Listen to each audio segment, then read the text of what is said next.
મને અમેરિકામાં એક પ્રશ્ન થયો હતો. એક આધેડ વ્યક્તિ 51 વર્ષની ઉંમર મને કે એક તકલીફ છે. મને શું શું વાંધો શું? મને કે દીકરા હારે બનતું નથી. મેં કે ભાઈ પોતાનો દીકરો બનતો નથી. હા, મને કે બહુ ફેશન વાળો છે, બહુ ફેશન વાળો છે, એટલે મારું જામે નહીં આની હારે.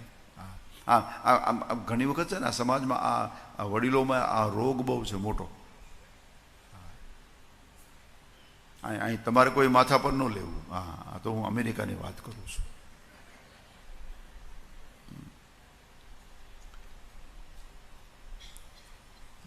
જીવનને સરળ ને બરાબર આમ આનંદથી જીવવું હોય તો આ વાતનો સ્વીકાર કરવો પડે. કઈ વાતનો? બોલે જનરેશન ગેપ.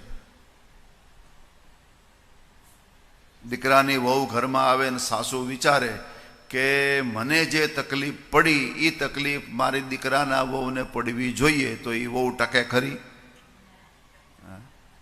અત્યારે જમાના કુછ હે તો એને એનો આનંદ કરવા દો ને. તમારા સમયમાં એ, અત્યારના સમયમાં આ છે. અત્યારે કોઈ આમ બેન દીકરી આમ ગાડી ચાલે તો ઘણા વડીલો તો હાય હાય બાયું ગાડી ચલાવે. બસ ચલાવે છે તો ચલાવે, આમ વાંધો શું છે? હા, તમારા વખતમાં નહોતું, તમે નહોતા ચલાવતા. બાકી જો તમારા વખતમાં હોત તો તમે કાંઈ બેસી રહેત? તમે હોર્ન વગાડ્યો. ચલો, આ સ્વીકાર કરવો જોઈએ. મને કે દીકરો બહુ બહુ ફેશન વાળો છે, પણ ત્યાં સુધી વાંધો નહોતો. પણ પાછો એ એમ બોલ્યો કે બાપુજી હારે બનતું નથી, દીકરા હારે બનતું નથી બાપુજી. મેં કે બાપુજીમાં વાંધો શું છે? મને કે એ બહુ જૂના વિચારના છે. લે, એને શબ્દ વાપર્યો તો ઓર્થોડોક્સ. બહુ જૂના વિચારના. પછી મેં એને કીધું ભલા માણસ એવું નથી, તારા પિતાજીને તારા બાપુજીને તું ફેશનવાળો લાગે છે અને તને એ જૂનવાણી લાગે છે. એમ તારા દીકરાને તું જૂનવાણી લાગે ને તારો દીકરો તને ફેશનવાળો. ખાલી એક જ વસ્તુ કરી નાખ, બાપુજી પાસે બેઠો હો ત્યારે દીકરો બનીને બેસ, અને દીકરા પાસે બેઠો હોય ત્યારે બાપ બનીને બેસ. આ સમસ્યા હલ થઈ જાય. કે હું મારા દીકરા પાસે બેઠો, મારાથી 25 વર્ષ નાનો છે એની પાસે બેઠો છું, અને મારાથી 25 વર્ષ મોટા છે એની પાસે બેઠો. આ વિવેક જો વ્યક્તિમાં આવી જાય તો જીવન કેટલું સરળ બની જાય. આ રહેવાનું. આશીષને હું કહું સોનલબેન કે હું જે કથા કરું એ પ્રમાણે તું કર. વૃત્તિકા એ પોસિબલ છે? હા, ये जमाना उसका है तो ये एनी मेले करे છે તો કથા જ ને. હા, એની મેળે એ આનંદ કરાવે છે સમાજને.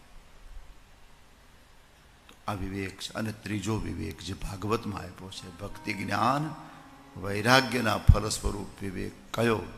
બોલે વ્યક્તિ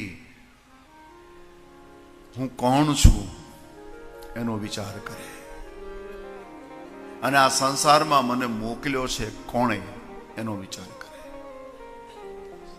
કોણે મોકલાયો છે મને આ સંસારમાં, અને મારું મૂળ રૂપ કયું છે, હું કોણ છું. આપણે ત્યાં ઈશ્વરની પ્રાપ્તિના 2 માર્ગ બતાવ્યા, જ્ઞાન અને ભક્તિ. ભક્તિથી ભગવાન મળે અને જ્ઞાનથી ઈશ્વર મળે. પણ એમાં હું કોણ છું, પોતાની જાતને પકડી લેવી, પોતાની જાતને ઓળખી કાઢવી, અથવા તો પોતા સુધી પહોંચી જવું, એને જ્ઞાન કહ્યું છે. અને ઈશ્વર જુદા છે. જન્મ જેણે આપ્યો, જેણે આપણને મોકલ્યા, એને પકડવાનો પ્રયાસ કરવો આ ભક્તિ છે.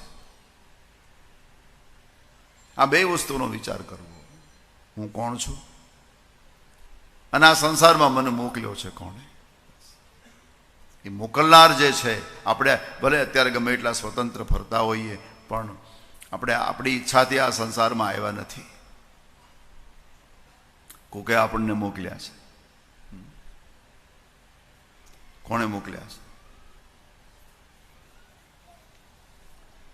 એટલું તો બધા આપણે સમજી શકશું ને કે ભાઈ આપણે આપણી ઈચ્છાથી આવ્યા નથી, એ તો બધા સમજી શકે. તો પછી કોકે આપણને મોકલ્યા છે. હા, કોણે મોકલ્યા છે? આનો વિચાર કરો. અને બીજું, હું છું કોણ? એને જો બરાબર તમારે સમજવું હોય તો બહુ ખાલી અડધી મિનિટમાં સમજાવી દઉં. એક વડીલ 95-100 વર્ષની ઉંમરે ગુજરી ગયા. થોડું ધ્યાન આપીને સાંભળજો. 100 વર્ષની ઉંમરે એનું અવસાન થઈ ગયું. પછી શરીર એનું બોડી પડ્યું છે, પણ હવે એ બોલતા નથી, સાંભળતા નથી, જોતા નથી.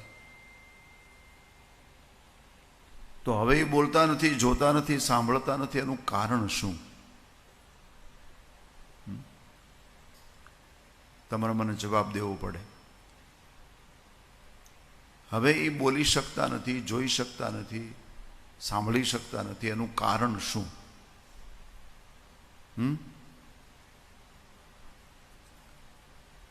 કોક તો કયો. હા,